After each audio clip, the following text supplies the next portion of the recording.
오늘 여러분 저도 굉장히 조금 생소하긴 해요.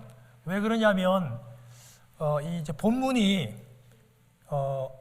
마태복음 1장, 2장에 걸쳐 가지고 긴 본문을 잡았어요. 잡은 이유는 여러분들께서 집에서 마태복음을 읽고 또 미디어로 보고 묵상을 해왔다는 그런 전제하에서 제가 이 본문을 제가 설교를 하게 됩니다. 제가 물론 뭐 설교를 뽐내고 자랑하려고 하는 게 아니라 가급적이면 좀 여러분들에게 좀 기억이 나고 좀 도움을 주기 위해서 제가 이렇게 한번 원래 설교를 하기로 했고, 저도 평소와는 좀 다른 그런 좀 형태라서 저도 조금 이상하고 좀 불편하고 어려울 수 있지만, 그러나 저의 마음과 저의 목표는 여러분들께서 말씀 읽고 묵상하고 또 성경을 읽어 나가는데 조금이나마 도움이 되기 위해서 이렇게 했다는 것을 꼭 기억해 주시고, 이번 한 주 동안에 행여나 너무 바빠서 이 말씀 생명의 삶을 제대로 읽지 못하고 좀 못 들으신 분이 계실 수도 있어요. 그러신 분들은 이제 오늘부터 시작되는 이번 한 주 동안은 그것을 꼭 큐티도 좀 하시고, 또 제가 올려드리는 또 바이블, 우리 성경을 드라마 바이블 성경을 좀 들으시고 이 설교에 오시면 아마 여러분과 제가 서로 간에 많은 그런 도움이 될 것이라고 믿습니다. 여러분, 예수님의 제자 중에서 오늘 이 이름 마태라고 적혀 있는 이 마태는요, 세리 출신입니다. 자기가 그걸 밝히죠. 여러분, 이거는요, 이스라엘 유대 사회에서는 거의 사형 선고나 다름없어요. 그러니까 그럴 리 없겠지만 유태인들은 세리들을 그냥 개돼지보다도 더 못하게 취급합니다. 사람 아닙니다. 함께 먹거나 함께 이야기하는 그 사람도 죄인이에요. 절대 가까이 하지 않습니다. 그런데 그 세리 출신인 이 마태가 이 마태복음을 적고, 여러 공동체가 있죠. 여러 교회가 있는데 특별히 크리스찬인데 우리는 한국 출신이잖아요. 한국말을 하고 한국 출신 크리스찬인데, 그 당시 초대교회 크리스찬 중에서 그 유대인 출신 크리스찬들이 있었단 말이에요. 그 사람들에게 이 마태가 이 마태복음을 누구에 대해서, 뭐에 대해서, 예수님에 대해서, 예수님의 그 행하셨던 그 행적에 대해서, 기적에 대해서 이 글을 써서 보냅니다. 그래서 마태복음의 1차 독자는, 우리는 2차 독자입니다. 우리가 아니라 2000년 전에 마태복음의 1차 독자는 유대인이면서도 크리스찬, 헬라인이면서도 크리스찬도 있는데요. 그건 누가복음, 누가가 그렇게 썼고, 그러니까 세리 출신 유대인이 유대인 크리스찬에게 쓰는 그런 글입니다. 그래서 여러분, 마태는요, 다른 복음서보다도 훨씬 더 구약을 많이 인용합니다. 4배나 많은 구약을 인용하죠. 왜 그랬을까요? 이 글을 읽는 독자들이 다 유대인이라니까요. 유대인들이 당연히 율법, 구약에 관심도 많고 어릴 적부터 이걸 달달 거기다 외웁니다. 그러다 보니까 당연히 구약을 다른 복음서보다도 4배나 많이 그렇게 인용을 하게 되는 것입니다. 사랑하는 여러분, 당시에요, 1차 독자인 유대인들은요, 로마에 의해 가지고 모든 걸 다 빼앗겼어요. 모든 걸 다 유린당하고 빼앗기고 세금 많이 내고 수탈당하고 형편없는 삶을 살았는데, 이런 고통과 어려움 속에서 유대인들이 늘 생각하는 게 하나 있어요. 그게 뭐냐면, 이런 어려움들을 회복하고, 즉 로마를 물리치고 우리에게 메시아가 온다는 사상들이 그 구약을 통해서 그들이 알고 있었어요. 그런데 그냥 단순한 메시아가 아니라 유대인들은 어떤 메시아를 기대하냐면요, 어떤 메시아겠어요? 오늘 우리 읽었잖아요. 그렇죠. 다윗과 같은 메시아. 다윗 왕과 같은 메시아가 반드시 와야 된다. 그렇게 습관적으로 유대인들은 그렇게 딱 알고 있어요. 여러분, 열왕기서를 보면 다윗 왕은 모든 그 왕들의 이 딱 기준이에요. 잣대예요. 이 왕이 선한데 다윗 왕처럼 선한 거예요. 이 왕이 하나님을 제대로 안 섬기고 우상 숭배하면 다윗의 길로 가지 않았다, 이렇게 표현합니다. 다윗 왕은 예나 지금이나 이 유대인들이나 이스라엘 사람들이 아주 존경하고 따르고 싶어하는 그런 왕 가운데 한 사람입니다. 제가 아까 이름 14라고 얘기했죠. 14 그러면 유대인들은 다 이 사람이 다윗 왕이라는 걸 다 알아요. 666 하면 여러분 뭐요? 네로라고 다 알듯이 그런 개념이었다는 것을 오늘 생각하고 이 족보를 한번 봐주시면 돼요. 여러분, 우리는 족보 답답하죠. 연차를 시작하면서 많은 사람들이 신약을 보면서 이 마태복음 이 족보를 보면서 많은 사람들이 여기서 자빠지죠. 아니면 건너뛰든지. 우리에게서 가지고는 굉장히 지루해요. 거의 막 지뢰밭 같은 그런 수준이에요. 그런데 유대 사람들에게는 안 그래요. 유대 사람들은 누구를 소개할 때 우리 정원, 원희를 소개하면 원희의 아버지, 정 패트릭 집사님을 소개하고 할아버지 또 소개하고 그 할아버지 아버지를 최소한에 이렇게 유대인들은 한 4대 정도를 그 아버지의 조상이 누구인지를 소개하면서 이 사람을 소개하는 그런 습관들과 그런 문화들이 있단 말이에요. 그래서 족보는 그런 개념이고, 그리고 여러분 그 유대인들에게 이런 족보는요, 또 한 가지는 이 사람들이 그 거의 이런 족보들을 관심도 많을 뿐만 아니라 거의 꿰고 있습니다. 거의 암송을 거의 한다고 봐야 돼요. 여러분, 우리 한국에 뭐 지금까지 다 기억하시죠?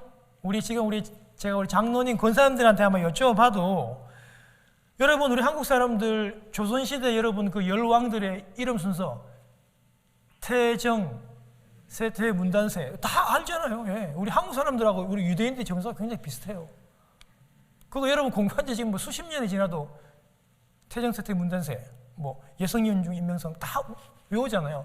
유대인들도 마찬가지예요. 이 왕들의 이름을, 이 조상들의 이름을 거의 달달달 다 꿰고 외우고 있어요. 그래서 굉장히 이제 이 마태가요, 1차 독자인 이 유대인 크리스찬에게 이 책을 전하는데, 글 쓰는 사람들은 전하는 독자가 이 책을 흥미롭게 읽을 수 있도록, 집중할 수 있도록 무언가 확 잡아당길 수 있는 뭔가를 보여줘야 되잖아요. 그 사람이 바로 글을 잘 쓰는 사람이에요. 베스트셀러 작가가 그런 사람이잖아요. 무엇인가 독자들에게 흥미를 딱 줘야 되잖아요. 그래가지고 유대인들이 굉장히 자랑스러워하고 자부심 있어하고 달달달 외우고 잘 알고 친숙한 이 족보를 딱 꺼내는데, 제가 그냥 하는 게 아니라 이건 마태식의 족보입니다. 어떻게 해요? 그 안에 들어갔으면 안 되는 무엇인가는 완전히 이상하고 다른 뭔가가 탁 있단 말이에요. 이것 봐라. 이렇게 해서는 안 되는데, 그게 바로 첫 번째가 여자들의 이름이 들어갔어요. 여러분, 이렇게 하면 안 돼요. 절대 안 돼요. 그런데 그냥 여인들이 아니에요. 여러분, 이 5명의 여인은요, 이 평범한 족보가 아니에요. 여러분, 다말이 누굽니까? 시아버지하고 그 성적인 관계를 해서 낳은 아들 2명 낳잖아요, 여러분. 이게 여러분 윤리적인, 이건 세상에 있을 수 없는 일이잖아요. 그런 다말이 올라갔습니다. 그리고 여러분, 라합인데, 여러분, 라합은 창녀입니다. 여러분, 기생이란 말은 그건 한국적인 정서에서 그렇게 번역을 했지, 여러분, 유대 사회에 기생이란 그런 단어도 없고, 여러분, 이 라합은 바로 몸을 파는 창녀입니다. 그리고 가나안 이방 여인이죠. 여러분, 룻도 마찬가지입니다. 여러분, 역시 이방 여인입니다. 우리아의 아내 이렇게 넣잖아요. 여러분, 바세바라고 이름을 넣지 않고 우리아의 아내 이렇게 넣었어요. 여러분, 이 우리아의 아내 역시, 우리아 역시 햇사람, 가나안 사람 출신이거든요. 그냥 여인도 아닌, 너무나도 윤리적으로. 여러분, 또 이 우리아의 아내는 다윗과 함께 여러분이 간음죄를 불륜을 행했던 또 사람이잖아요. 근데 이런 여인들을 그 성스러운 족보에 마태가 탁 넣어놨단 말입니다. 그럼 그 말은 뭐냐면 이 독자인 이 유대인 크리스찬들이 무엇인가 관심을 갖기 시작해. 확 흡입하는 무언가가 있단 말이야. 이것 봐라. 왜 이랬을까? 이런 관심을 가지게 한다는 것입니다. 여러분, 좀 더 충격적인 거는요, 그들이 그렇게도 자랑스러워하고 그렇게도 닮기를 원하는 다윗 왕이요, 이런 윤리적으로 아주 문제가 많은 이런 여인들이 속해 있는 그 혈통, 그 족보에서 다윗 왕도 거기서 태어났어요. 이런 요소들이 그들에게 좀 충격을 줬고 관심을 가지게 하고, 또 한편으로는 제가 결론에서 제가 한번 적용하겠지만, 또 한편으로는요, 메시아가 나타나고 이 족보를 전하고 또 복음을 얘기하는 이 족보를 꺼낸 여러분, 이 의미는 뭐냐면요, 복음 앞에서는요 누구나 다 평범하다는 아주 강력한 메시지를 가지고 있어요. 이런 죄 많은 윤리적으로 문제 있는 여인들이 족보 안에 들어가면 안 돼요. 그런데 메시아가 속해 있는, 다윗 왕에 속해 있는 그 족보 안에 들어갔다는 것은 빈부 귀천이나 인종이나 성별이나 직업을 모두 뛰어넘어 누구나 다 구원받을 수 있다라고 하는 이 마태의 강력한 메시지가 이 족보 안에 포함이 되어 있어요. 여러분, 그것을 우리가 꼭 기억하시고 앞으로는 너무 답답하게 생각하지 않으셔도 되는 겁니다. 이렇게 마태의 족보는 평범하듯 평범하지 않은 요소들이 들어있었고, 그 중에 이 아까 제가 얘기했듯이 14대 14대 14대 14를 딱 나누어서 다윗의 이름이 14라 그랬거든요. 그러니까 다윗 왕을 굉장히 또 강조해요. 오실 메시아는 반드시 이렇게 다윗 왕과 같은 그런 능력 있는 리더가 와야 된다는 것을 계속 이렇게 강조하면서 다윗 왕에게 여러분 포커스를 맞추고, 그 다윗 왕의 후손인 예수 그리스도, 그러니까 예수 그리스도를 강조하고 포커스를 맞추기 위해서 지금 여러 가지 여러분 어떤 그런 집중할 수 있는 그런 요소들, 족보 안에 여인들의 이름도 넣고 또 다윗 왕의 어떤 그런 걸 강조하기 위해서 14대로 이렇게 막 나누어 놓았어요.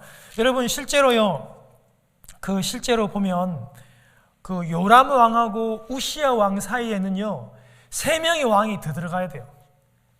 근데 우리는 잘 모르지만 유대인들은 이거 다 알아요. 그 3명이 누가 빠졌다는 거를, 여러분 그 아시아, 요시야, 아마샤 왕이 빠졌다는 거를 유대인들은 다 알아요. 그런데 왜 빠뜨렸냐면 요 14, 다윗을 강조하기 위해서 14, 14, 14를 만들기 위해서 3명을 빼놨어요. 근데 지금 책을 보고 있는 이 사람들도 그 마태의 그런 의도, 다윗 왕을 강조하려고 하는 그 의도를 너무나도 그 시대 사람들이 잘 알고 있었다라고 하는 사실입니다. 사랑하는 여러분, 누가복음에서는요, 누가복음에도 족보가 나옵니다. 그런데 누가복음은 누가라고 하는 이방인에게 여러분 이 책을 쓰는 거잖아요. 그런데 누가는 만약에 마태식으로 이렇게 만약에 족보를 소개하면 누가 이방인들이 이 책을 처음에 관심을 가지고 보겠습니까? 안 보겠죠. 그러니까 그 눈높이에 맞게. 그리고 또 하나는요, 제가 아까 말씀을 드렸잖아요. 마태는 유대인들에게는 정말 천대받고 개돼지 취급당하는 세리예요. 자기도 그렇게 용서받은, 도저히 예수님의 사실 제자, 사도가 될 수 없어요. 그런 용서받은 어떤 그런 한 사람으로 정말 이 족보 안에 이런 여인들, 이런 이방인들이 함께 포함되므로 복음은, 예수 그리스도는 이런 신분이나 성별이나 이런 직업, 빈부귀천을 다 초월한다라고 하는 그런 강력한 생각들이 이 안에 포함되어 있는 것입니다. 자기가 그렇게 용서받았으니까. 그 더러운 세리였는데 예수님한테 용서받고 복음받고 하나님의 아들을 일컬음을 받고 너무나도 영광스러운 세리가 사도가 됐어요. 여러분, 이건 있을 수가 없어요. 유대인 사회에 이건 있을 수가 없는 일이에요. 우리는 그냥 읽지만 이건 정말 혁명 같은 일이 난 거예요. 여러분, 또 한 가지는요, 이렇게 족보가 곧 복음이에요. 그냥 단순하게 사람들의 왕들의 이름의 열거가 아니라 이 족보가 무엇을 딱 비추고 있다고요? 복음인 예수 그리스도를 비추고 있고, 이걸 딱 드러내기가 예수님한테 포커스를 딱 맞추니까 이 마태의 족보는 곧 복음입니다. 그리스도에게 모든 집중을 하고 있는 마태의 족보는 복음입니다. 그렇게 하고 난 다음에 이제 그 메시아 예수 그리스도를 2장부터 시작해서 예수 그리스도의 그 태어나심과 그 생애와 공사역에 대해 가지고 마지막 십자가에 달리시는 사건까지 천천히 이 예수님에 대해서 지금 풀어가고 있고, 그 풀어가고 있는 과정들을 저와 여러분들이 매일마다 조금씩 큐티를 나누어서 그렇게 하고 있는 겁니다. 여러분, 제가 큐티책을 우리 주지사님한테도 나눠 드렸더니만 요즘에 더 자주 전화가 와요. 주지사님한테. 주지사님 원래 질문이 많으시잖아요. 이걸 잘 못하시겠다고 했는데 요즘은 자주 전화가 와서 저한테 많은 걸 물어봅니다. 여러분, 저는 너무너무 좋습니다. 여러분, 집중해놓고 그 예수님에 대해서 풀어가는데, 예수님의 탄생을요 풀어가는데, 여러분, 마태복음은요 남편인 요셉의 관점으로 예수 그리스도를 풀어가요. 왜냐하면 유대인들이 1차 독자자잖아요. 근데 누가복음은 누가 중심이죠?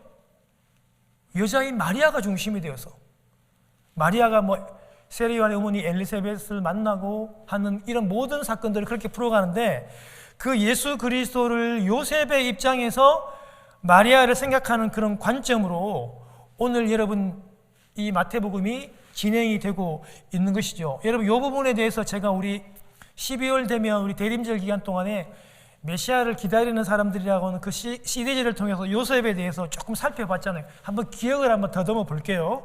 여러분, 요셉은 이미 벌써 정혼한, 마리아와 정혼했으면, 여러분, 정혼은 오늘날 약혼하고 개념이 틀려요. 완전히 결혼한 겁니다. 실제로 부부라고 불러요. 근데 같이 안 살아요. 1년 동안만큼은 각자가 살면서 집을 준비하는 그런 완전히 부부입니다. 그런 정혼한 사이고요. 근데 정혼한 후에 마리아가 성령으로 잉태했다는 것을 알게 됐어요. 여러분, 이거는 정말 하늘이 무너져 내리는 정말 그런 엄청난 충격 같은 사실입니다. 여러분, 저랑 보세요. 그런 일은 없겠지만, 여러분, 우리 딸 중에 누가 아버지 제가 성령으로 아기를 가졌어요 이렇게 얘기하면 여러분 믿을 사람이 누가 있습니까? 이거는 전 인류 전 세계에 단 한 번밖에 없는 일이에요.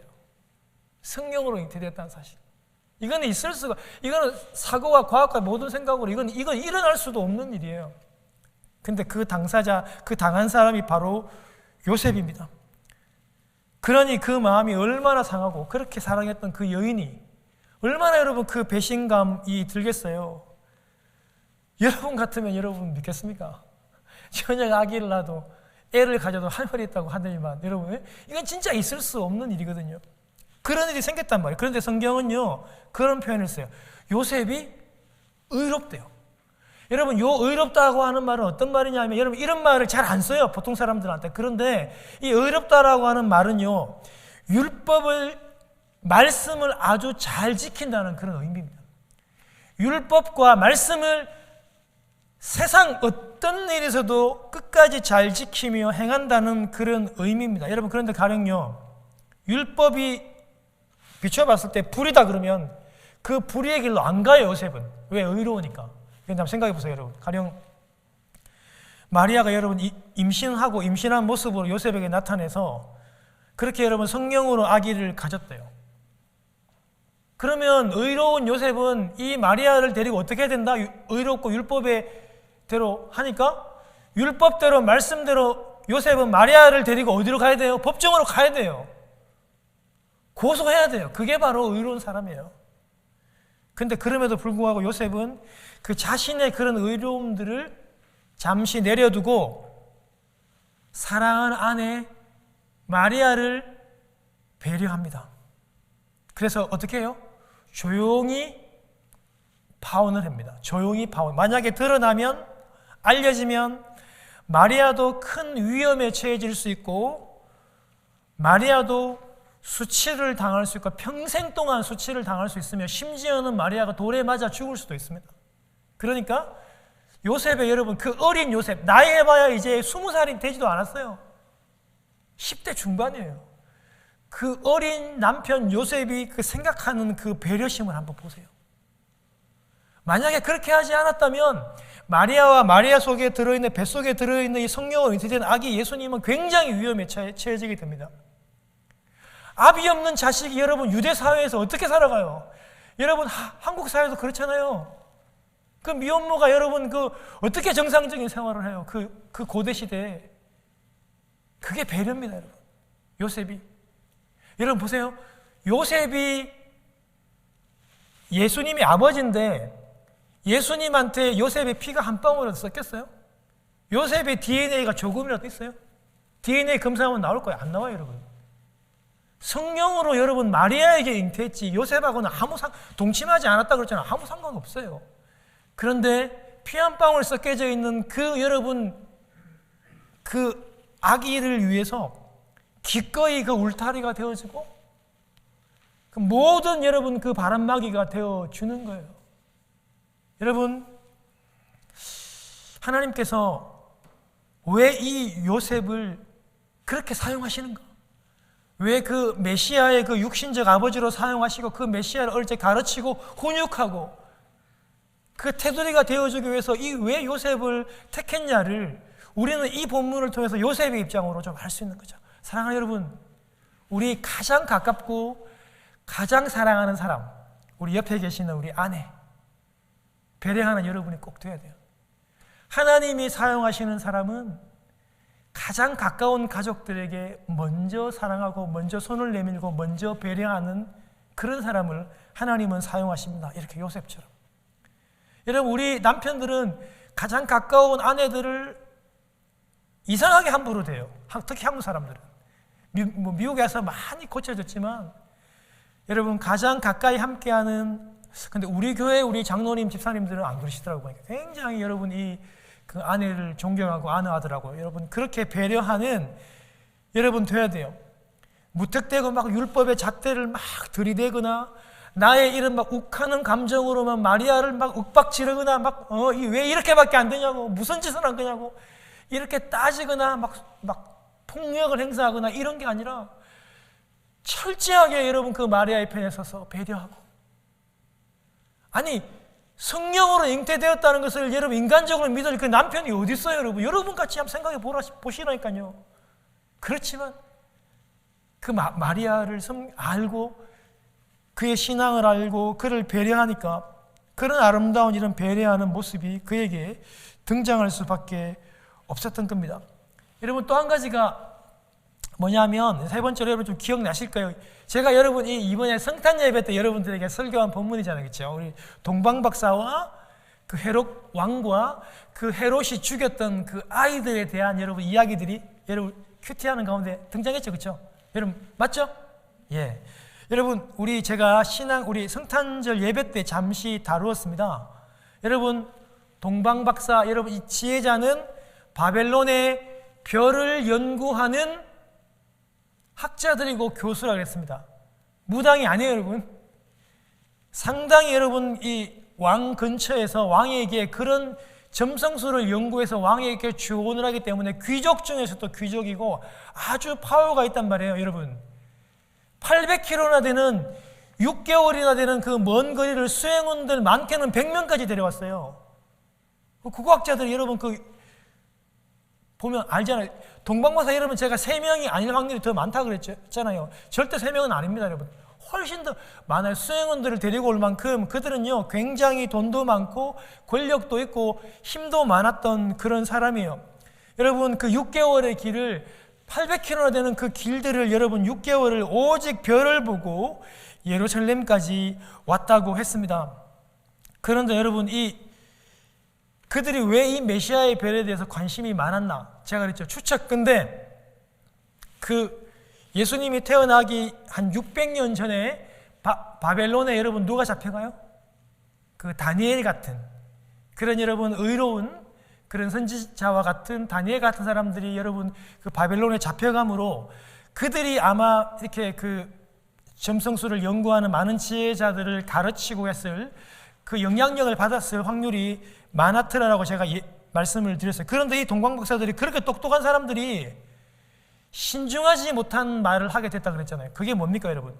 별을 따라서 잘 왔는데 그 당시에 여러분 헤롯 왕이 포악하다는 건요 로마의 황제도 다 알았다 그랬잖아요 제가 그때. 그런데 여러분 그렇게 포악한 헤롯 왕이 있는 그 예루살렘에 들어가서 여러분 헤롯 왕이 정치적으로 자기를 공격하거나 이상한 사람들은 심지어 아내와 아들과 어머니까지 다 죽이는 진짜 포악한 왕이었던 헤롯 왕에게 가서 박사들이 별을 여러분 잊어버렸다고 유대인의 왕으로 나신 이가 어디 있느냐 이렇게 묻습니다. 그러다 보니까 여러분 어때요? 헤롯 왕이 이것은 다른 왕이 낫다라고 생각하고 헤롯 왕이 격분하게 되잖아요. 그죠? 격분하게 되고 그것을 통해서 어떤 일이 생기게 돼요? 베들레헴에 2살 아래의 모든 남자 아기들이 죽임을 당하는 그런 아주 비참한 비극이 일어났다고 제가 말씀을 드렸죠.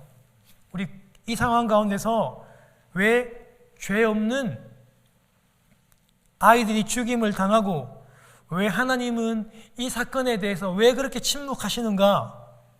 우리는 질문할 수 있지만 제가 여러분들에게 말씀을 드린 거 기억나죠? 이 사건은 지금은 다 이해를 할 수 없어요. 그렇지만 30년이 지나고 난 다음에 베들레헴에서 가까운 예루살렘에서 일어났던 그 소문이 들렸을 때 그 메시아로 오신 그 아기가 십자가에서 인류의 모든 죄를 짊어지고 돌아가셨다고 그리고 부활했다라고 하는 그 소식을 들었을 때 아기를 잃었던 그 어머니와 그와 관련되어 있던 그 사람들의 그 의문의 문제가 비로소 풀리게 된다는 것을 제가 말씀을 드렸고요. 이 사건은요, 사탄이 영적으로 메시아가 이 세상에 들어오는 이런 모든 과정들을 영적으로 공격하는 영적인 전쟁이라고 제가 말씀을 드렸어요. 인류 최대의 사건, 하나님의 아들 메시아가 이 땅으로 오는 이 사건들을 막기 위해서 사탄이 이 동방박사의 생각들에게 혼란을 주었고 헤롯을 격동하게 하고 헤롯이 여러분 아기들을 죽이려고 그런 명령을 내렸다기보다는 사실은 핵심이 뭐죠? 그렇죠. 메시아를 죽이기 위해 했던 거잖아요. 그래서 이 아기들은 영적인 전쟁의 사실은 희생자들입니다. 우리는 지금은 이해할 수 없죠.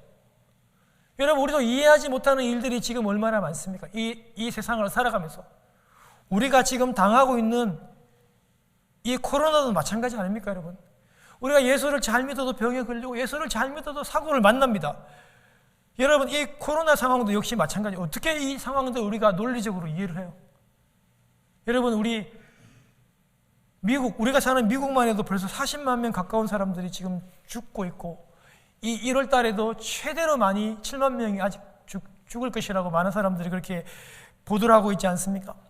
사단이 영적으로 공격하여 정말 영혼들을 하나님으로부터 분리시키고 시험을 주는 그런 우리가 이런 영적인 해석으로 볼 수 있고요. 지금은 다 이해 안 됩니다. 지금은 다 이해되지 않지만 여러분 저도 엊그저께 보면 우리 이제 목사님들의 톡에 보면 캘리포니아 쪽에는요 아주 심각해요. 왜냐하면 교회 목사님, 장로님들이 여러분 이렇게 그 코로나에 걸려가지고 긴급하게 지금 그 기도 제목을 막 부탁하는 글들이 여러분 캘리포니아 쪽에서 지금 많이 오고 있습니다. 그런데 여러분 캘리포니아 이미 벌써 의료가 스탑돼가지고 산소도 구할 수도 없고 지금 중환자실로 지금 들어갈 수 있는 그런 베드도 지금 없는 상황이에요. 꼼짝없이 목사님이나 장로님들이 지금 그런 어려움들에 막 처해 상황들이 오게 되었습니다. 많은 목사님들도 지금 어려움을 당하고 또 목숨을 잃은 분도 계십니다. 이런 상황을 지금은 이해 못해요. 그렇지만 언젠가는 이해할 날이 올 줄로 저는 분명히 믿습니다. 사랑하는 성도 여러분, 이제 오늘 설교 말씀을 정리합니다. 이제 오늘 마태복음 1장과 2장에 관련된 이 본문의 이 말씀들을 제가 오늘 정리하면서 여러분들과 함께 나누며 도전하기를 원합니다. 사랑하는 여러분, 결론적으로 마태는 당시 자신의 1차 독자들이었던 유태인 크리스찬들에게 아주 익숙한 족보, 즉 자기식의 마태식의 족보를 소개함으로 누구를 강조하고 누구를 드러냅니까? 바로 예수 그리스도 메시아, 즉 복음을 소개하고 복음을 선포하기를 원하고 있는 것입니다. 이 땅의 모든 죄의 문제를 해결하러 오신 이 메시아는 하나님의 아들이시기도 하지만 하나님 본체였고 하나님 당신이었습니다. 그렇지만 이 세상에 가장 천하고 윤리적으로 문제가 있는, 때로는 간음한 여인, 이방 여인의 후손으로 이 세상에 들어오셨다라고 하는 그 사실들을 우리는 기억할 필요가 있습니다. 복음은 누구나에게 열려 있습니다. 이방인이거나 여자거나 가난한 사람이거나 신분이었거나 누구와 상관없이 이 복음에 다 열려있다라고 하는 강력한 메시지를 마태는 우리에게 주고 있는 것입니다. 사랑하는 여러분, 유대인의 입장에서 그것은 도저히 말이 되지 않는 것입니다. 어떻게 메시아가 그렇게 올 수 있는가? 그러나 그것은 충격적이고 때로는 혁명적인 그런 메시지였다라고 하는 사실입니다. 복음이 그렇다는 거예요. 복음이 여러분 우리 갈라디아 2장 3장 28절에 나와 있는 것처럼 유대인이나 헬라인이나 종이나 자유자나 남자나 여자나 다 그리스도 안에서 동등하고 하나지 않습니까? 그것을, 그런 혁명적인 메시지를 전하고 있는 것입니다. 이렇게 마태는 이런 족보를 전하며 예수 그리스도를 지금 부각시키고 예수 그리스도를 전해주고 있다라고 하는 사실입니다. 당신 자신도, 마태 자신도 세리로서 용서받고 은혜 받은 한 사람으로서 도저히 세리로서는 사도가 될 수 없는 그런 상황에 있는 자신도 은혜 받고 용서받은 사람으로서 천하게 여겼던 그런 반역자였던, 짐승처럼 취급받았던 자신도 용서받은 한 사람으로 지금 그렇게 복음을 소개하고 있다라고 하는 사실입니다. 사랑하는 성도 여러분, 오늘 우리는 이 본문을 대하면서 우리는 마태처럼 이런 족보를, 즉 이런 복음을 전해줘야 할 그런 대상자가, 그런 사람이 있습니까, 여러분? 우리는 한번 꼭 생각을 한번 해봐야 됩니다. 우리는 이 예수 그리스도의 복음을 소개하고 전할 수 있는 그런 사람이 우리에게 있습니까? 대부분 다 없죠. 왜냐하면 우리가 살아가는 이 모든 바운더리 반경들은 대부분 다 한인들이 거의 없어요. 그러면 복음으로부터 조금 멀어져 있는 우리 자녀들, 복음에 대해서 아직 깊이 있게 알지 못하는 그런 자녀들에게 나는 그럼 이런 마가와 같은 심정으로 복음을 한번 나눠줘야 되겠다고 그렇게 우리는 결단할 수 있는 것입니다. 사랑하는 여러분, 젊은 청년들이 사랑하면 여러분 모든 생각과 모든 글들이 사랑하는 그 사람밖에 보이지 않습니다. 글에 있는 모든 간판들, 모든 생각들이 온통 그 대상, 사랑하는 사람이 그 머릿속에 가득한 것처럼 우리도 오늘 이 한 주간을 살아가면서 또 말씀을 묵상하면서 내 마음 안에, 내 생각 안에 예수 그리스도가 가득해서 그 예수 그리스도를 내 사랑하는 사람, 내 사랑하는 자녀들한테 꼭 전해줄 수 있는 여러분들이 되었으면 참 좋겠습니다. 사랑하는 여러분, 제가 미국에 와서 보니까요, 참 만나거나 전할 사람이 제한이 돼요. 여러분, 미국에 사는 우리는 영어가 서툰 우리는요, 영어로 복음을 전할 수 없는 우리는 더 정신을 차려야 돼요. 한국에서 신앙생활 할 때보다 더 정신을 차려야 되는 이유가, 우리는 더 정신을 차리고 더 찾아보고 더 깨어서 우리는 이 만날 사람들을 살펴보아야 돼요. 안 그러면 이 미국의 이 세월이 금방 흘러갈 것이기 때문입니다. 이렇게 아무 준비 없이, 아무 한거 없이 하나님 앞에 서게 될 것이라는 거예요. 여러분, 심판대 앞에 다 섭니다. 여러분, 저도 서야 되고 여러분도 서야 돼요. 그 심판대 앞에서 하나님이 여러분들을 부르십니다.